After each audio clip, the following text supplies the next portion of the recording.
Iran के जबरदस्त missile हमलों के बाद अब हिजबुल्लाह ने भी इजराइल को सबक सिखाने के लिए इजराइल पर ताबड़तोड़ मिसाइलें दागी। गुज़िश्ता रात को जब हिजबुल्लाह की तरफ से लगातार इजराइल पर ड्रोन और मिसाइलों से हमला हुआ तो इजराइल बुरी तरह थर्रा गया।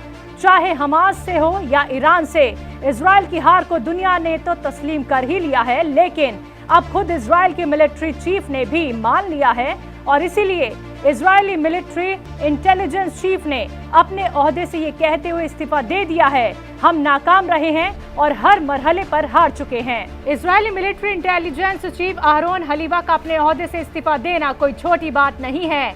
7 अक्टूबर के हमास की तरफ से हमले और अब तक कैदियों को रिहा ना करवा पाना, फिर हमास के आगे बार बार घुटने टेक देना और फिर ईरान की तरफ से इजराइल पर जबरदस्त हमले ने एहरोन हलीवा को ये कहने पर मजबूर कर दिया कि हम इन सब को ना रोकने की जिम्मेदारी लेते हैं और इस्तीफा देते हैं।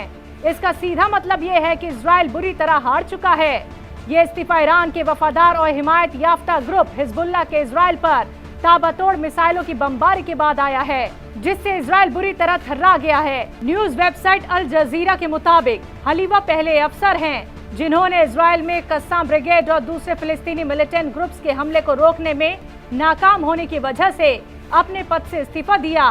The times of Israel news के मुताबिक बीती रात हमास के इत्तेहादी ग्रुप हिजबुल्लाह ने इजराइल के आर्मी हेडक्वार्टर को निशाना बनाकर दर्जनों हमले किए हैं। हिजबुल्लाह ने इस हमले की तस्दीक करते हुए कहा कि उसने शुमाली इजराइल में फौज के हेडक्वार्टर को निशाना बनाते हुए दर्जनों कत्यूशा रॉकेट फायर किए हैं। ये इजरायली हेडक्वार्टर इन जितिम बेस पर 91वें डिवीजन की 3री इन्फेंट्री ब्रिगेड से ताल्लुक रखता है। IDF ने कहा हमले में कोई जानी नुकसान नहीं हुआ और इजरायली फोर्स ने रॉकेट के सोर्स पर गोलीबारी की है। इस बार हिजबुल्लाह ने इजरायली फौज के हेडक्वार्टर को निशाना बनाया है। हिजबुल्लाह का ये हमला साउथ लेबनान के गांवों और नागरिक घरों पर इजरायली हमलों के जवाब में हुआ है। इजरायली फौज ने भी तस्दीक की है कि लेबनान से कम 35 रॉकेट आए। तेहरान के जरिए इजराइल पर ताबड़तोड़ 300 से ज्यादा मिसाइल और ड्रोनों को दागने के कुछ ही दिनों बाद ईरान के हिमायती ग्रुप हिजबुल्लाह ने इजरायली फौज के हेडक्वार्टर पर रॉकेटों की बौछार शुरू कर दी है। इजराइल के साथ ईरान और हिजबुल्लाह की लड़ाई हम पिछले साल 7 अक्टूबर के बाद से देख रहे हैं, जब इजराइल और हमास के दरमियान जंग का आगाज हुआ है। तब से लेकर आज तक हिजबुल्लाह और इजराइल एक दूसरे पर रॉकेट्स, ड्रोन्स और दीगर जरिए से हमले कर रहे हैं। लेकिन ये इजराइल की सबसे बड़ी नाकामी है कि अमेरिका का साथ होने के बावजूद उसको इतना ज्यादा जलील होना पड़ रहा है। अभी तक तो नेतन्याहू पर गजा जंग को लेकर बुरी तरह दबाव बना हुआ था, लेकिन ईरान से टक्कर लेने के बाद अब तो नेतन्याहू को इजरायली सरजमी पर हमले भी झेलने पड़ रहे हैं। यही वजह है कि इजरायली हुकूमत के अफसरान ने इस फैक्ट को कबूल करना शुरू कर दिया है कि इजराइल हमास के आगे घुटने टेक चुका है और ईरान के साथ भी लड़ने के लिए पूरी तरह तैयार नहीं है। अपने इसी फेलियर्स को लेकर ही इजरायली मिलिट्री इंटेलिजेंस के चीफ एहरोन हलीवा ने अपने ओहदे से इस्तीफा दे दिया है। अब सवाल ये उठता है कि इतने महीनों बाद इस्तीफे का ये कदम क्यों उठाया गया। एक्सपर्ट्स का मानना है कि हलीवा ने इस्तीफा देकर ये इशारा दिया है कि जवाबदेही का वक्त आ गया है। हलीवा ने अपने खत में लिखा है कि इख्तियार जिम्मेदारी के साथ आता है। एक्सपर्ट का ये भी मानना है कि ये नेतन्याहू के लिए इशारा और न्योता है। हलीवा ने खत के जरिए ये बताने की कोशिश की है कि अगर मैं ये कर सकता हूँ तो आप भी ये कर सकते हैं। जो भी हो, इजराइल हर मरहले पर जंग हार चुका है। इतनी बड़ी ताकत रखने वाला, दुनिया को अपनी उंगलियों पर नचाने वाला इजराइल कुछ मिलिटेंट्स ग्रुप के आगे नाकाम और बेबस हो चुका है और इसको अब खुद इजरायली ही तस्लीम कर चुके हैं। वजीर आजम नरेंद्र मोदी ने दूसरे फेज की वोटिंग से पहले राजस्थान के टोंक सवाई माधोपुर में एक इजलास से खिताब किया। इस दौरान पीएम मोदी ने एक बार फिर कहा कि मुल्क में रिजर्वेशन कभी खत्म नहीं होगा। इसके साथ ही उन्होंने रिजर्वेशन, हनुमान और मुसलमान जैसे लफ्जों का जिक्र करते हुए इंडिया इत्तेहाद पर खूब हमला बोला। उन्होंने ये भी कहा कि कांग्रेस पार्टी की सोच हमेशा से खुशामद की सियासत की रही है। वो दलित, आदिवासियों को मिले हुए रिजर्वेशन को कम करके मजहब की बुनियाद पर मुसलमानों को देना चाहती थी। क्या कुछ कहा पीएम मोदी ने, आगे सुनवाते हैं।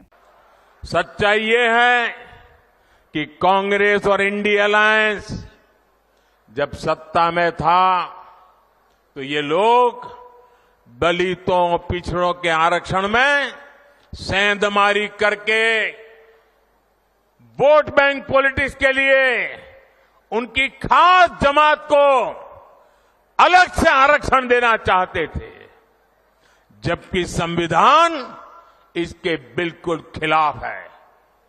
आरक्षण का जो हक बाबा साहब ने दलित, पिछड़ों और आदिवासियों को दिया, कांग्रेस और इंडिया अलायंस वाले उसे मजहब के आधार पर मुसलमानों को देना चाहते थे।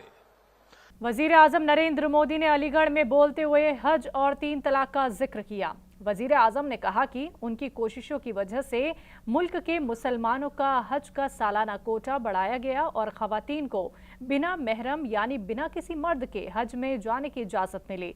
इसके अलावा पीएम नरेंद्र मोदी ने 3 तलाक का जिक्र करते हुए बोला कि उन्होंने 3 तलाक के खिलाफ कानून बनाकर न सिर्फ खवातीन बल्कि उनके घर वालों की जिंदगी को भी महफूज किया है। और क्या कुछ कहा पीएम नरेंद्र मोदी ने, आगे सुनवाते हैं। इसी क्षेत्र में 3 तलाक से पीड़ित कितनी ही बेटियों का जीवन तबाह हो गया था, और सिर्फ बेटियों का नहीं, और 3 तलाक के कारण मुसीबत में आई उस बेटी, उसके पिता, भाई, परिवार सब परेशान हो जाते थे।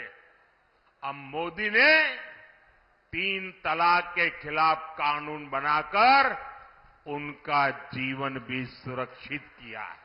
नाइमा खातून को अलीगढ़ मुस्लिम यूनिवर्सिटी की नई वाइस चांसलर बनाया गया है। आपको बता दें कि यूनिवर्सिटी की 1920 के बाद नईमा पहली खातून है जिनको वाइस चांसलर बनाया गया है। बीते दिनों वजारत तालीम की सिफारिश को सदर द्रौपदी मुर्मू ने मंजूरी दी।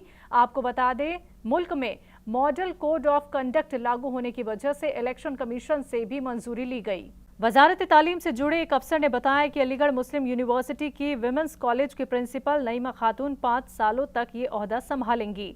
नईमा खातून ने अलीगढ़ मुस्लिम यूनिवर्सिटी से साइकोलॉजी में PhD करने के बाद 1988 में लेक्चरर के तौर पर यहां से अपनी शुरुआत की थी, जिसके बाद 2006 में उनको प्रोफेसर बनाया गया और 2014 में विमेंस कॉलेज का प्रिंसिपल। बता दें, खातून के शौहर प्रोफेसर मोहम्मद गुलरेज भी AMU के एक्टिव वाइस चांसलर रह चुके हैं। तो AMU ने वाइस चांसलर ओहदे के लिए 3 उम्मीदवारों को शॉर्ट लिस्ट किया था और पिछले साल नवंबर में इनके नाम राष्ट्रपति द्रौपदी मुर्मू को सौंपे थे।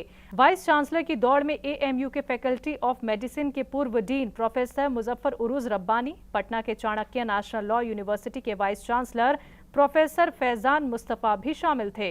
वजीर आजम नरेंद्र मोदी के मुस्लिमों के खिलाफ की गई बयानबाजी के इर्द गिर्द चल रही उठापटक रुकने का नाम नहीं ले रही। एक तरफ जहां वजीर आजम के बयानों की जमकर मजम्मत हो रही है, वहीं दूसरी तरफ कई लोगों ने इसे लेकर शिकायत भी की है। Scroll.in मीडिया ऑर्गेनाइजेशन की एक रिपोर्ट की माने तो वजीर आजम के बयानों को लेकर 17,400 से ज्यादा लोगों ने इलेक्शन कमीशन को खत लिखा है। खत में वजीर आजम पर मॉडल कोड ऑफ कंडक्ट तोड़ने का इल्जाम लगाया गया है। खत में जिक्र किया गया कि मॉडल कोड ऑफ कंडक्ट में साफ लिखा है कि मजहब या जात पात को लेकर बयानबाजी करना और लोगों के बीच मजहब को लेकर नफरत फैलाना गैर मुनासिब है। खत में ये भी लिखा है कि वजीर आजम की राजस्थान के बांसवाड़ा में की गई बयानबाजी न सिर्फ नफरती है बल्कि मुस्लिम मुआशरे को सीधे सीधे निशाने पर लेती है। मुस्लिमों को घुसपैठियों या ज्यादा बच्चे पैदा करने वाला बोलना सीधे सीधे आइन के उसूलों के खिलाफ है। इसके अलावा खत में इलेक्शन कमीशन से वजीर आजम के बयानों को लेकर सख्त कार्रवाई करने की गुजारिश की है, क्योंकि इस तरह की नफरती बयानबाजी इलेक्शन कमीशन की साख पर सवाली निशान लगाती है। पड़ोसी मुल्क पाकिस्तान के अच्छे दोस्त कहे जाने वाले चीन को लेकर एक चौंकाने वाली खबर सामने आई है। दरअसल ये दावा किया जा रहा है कि चीन अपने मुल्क में रह रहे उइगर मुसलमानों के ऊपर जुल्म कर रहा है। अमेरिका से आई एक रिपोर्ट में ये दावा किया जा रहा है कि चीन की हुकूमत ने 2017 से 2023 के बीच 10 लाख से ज्यादा उइगर और दूसरे मुस्लिम मुआशरे के लोगों को मनमाने तरीके से हिरासत में लिया है। मंगल को अमेरिका की तरफ से जारी 2023 country reports on human rights practices में कहा गया कि चीन में उइगर मुसलमानों के ऊपर जुल्म के मामले तेजी से बढ़े हैं। इन मामलों में ज्यादातर मामले चीन के शिनजियांग सूबे में हुए हैं। इतना ही नहीं, अमेरिका की इस रिपोर्ट में इंसानी हुकूकों को लेकर चीन की मनमानी को भी घेरा गया है। इसमें चीनी हुकूमत पर मुसलमानों को जबरन गायब करना, मारपीट, जबरदस्ती काम लेना, जेल की सजा शामिल है। इसी तरह से 2017 के बाद से 10 लाख से ज्यादा उइगर और कई मुस्लिम मुआशरे के लोगों को नजरबंद कर जेलों में रखा गया है। रिपोर्ट में कहा गया है कि मीडिया की आज़ादी पर बैन की वजह से वहां के हालात ठीक पता नहीं चल पा रहे हैं। सहाफियों, वकीलों, कलमकारों, ब्लॉगर्स और कई लोगों के खिलाफ क्रिमिनल केस चलाना और साइट ब्लॉकिंग समेत कई तरीकों से लोगों को परेशान किया जाता है। रिपोर्ट में आगे ये भी कहा गया है कि सरकार ने उन अफसरान की पहचान करने या उन्हें सजा देने के लिए कोई कदम नहीं उठाए जिन्होंने लोगों पर जुल्म किया है। बता दें कि चीन के शिनजियांग सूबे में नजरबंद जेलों में हिरासत में मौत की कई खबरें आई थी। बहरहाल अमेरिका की इस रिपोर्ट पर चीन की तरफ से कोई बयान सामने नहीं आया है। मुख्तार अंसारी की मौत के बाद से उन्हें जेल में जहर दिए जाने की खबरें सुर्खियों में थी, ताहम अब इसे लेकर बड़ा खुलासा हुआ है। आपको बता दें मुख्तार की विसरा जांच की गई थी जिसमें जहर नहीं मिला है। फिलहाल अदालत से जुड़ी टीम को विसरा की रिपोर्ट सौंप दी गई है। दरअसल मुख्तार के खानदान के लोगों ने इल्जाम लगाया था कि उनकी मौत जहर की वजह से हुई है, जिसके बाद जांच के लिए टीमें बनाई गई थी। अब जांच टीम पूरी रिपोर्ट बनाकर बड़े अफसरान को सौंपेगी। बता दें कि माफिया मुख्तार अंसारी के 28 मार्च को इलाज के दौरान बांदा के रानी दुर्गावती मेडिकल कॉलेज में मौत हो गई थी। मुख्तार के खानदान ने जेल के जिम्मेदारों पर इल्जाम लगाते हुए कहा था कि उन्होंने मुख्तार को खाने में जहर दिया है। इस पर मजिस्ट्रेलियल जांच के साथ साथ अदालती जांच के भी हुक्म दिए गए थे। वहीं पोस्टमार्टम रिपोर्ट में भी डॉक्टरों ने हार्ट अटैक से मौत की वजह साफ की थी और विसरा जांच के लिए भेजा था। अब विसरा रिपोर्ट आ गई है, इसमें जहर मिलने की बात साफ नहीं हुई। बहरहाल अब विसरा रिपोर्ट आने के बाद जांच टीमें रिपोर्ट बनाकर बड़े अफसरान को भेजेगी। वहीं जांच टीम को मुख्तार अंसारी के किसी भी घरवाले ने अपना बयान दर्ज नहीं कराया है। सुप्रीम कोर्ट ने पतंजलि आयुर्वेद, बाबा रामदेव और बालकृष्ण के खिलाफ अदालत के तौहीन के मामले में आज सुनवाई की। सुनवाई के दौरान बाबा रामदेव और आचार्य बालकृष्ण खुद कोर्ट में मौजूद थे। इस दौरान कोर्ट ने पतंजलि आयुर्वेद लिमिटेड के MD रामदेव से 2 दिन के अंदर अखबारों में पब्लिश माफी को रिकॉर्ड पर पेश करने का हुक्म दिया है। आपको बता दें, पतंजलि झूठे इश्तिहार केस में आज सुप्रीम कोर्ट में सुनवाई हुई, जिस दौरान जस्टिस हिमा कोहली और जस्टिस अमानतुल्लाह की बेंच में पतंजलि की तरफ से एडवोकेट मुकुल रोहतगी ने कहा, हमने माफीनामा फाइल कर दिया है, इसे 67 अखबारों में पब्लिश किया गया है। इस पर जस्टिस हिमा कोहली ने कहा, आपके इश्तिहार जैसे रहते थे, इस ऐड का भी साइज वही था। मेहरबानी करके इन इश्तिहार की कटिंग ले आए और हमें भेज दें। इन्हें बड़ा करने की ज़रूरत नहीं है, हम इसका एक्चुअल साइज देखना चाहते हैं, ये हमारी हिदायत है। जस्टिस कोहली ने कहा कि आपको इश्तिहार जारी करते हैं तो इसका मतलब ये नहीं कि उसे माइक्रोस्कोप से देखेंगे, ये सिर्फ पन्ने पर ना हो बल्कि पढ़ा भी जाना चाहिए।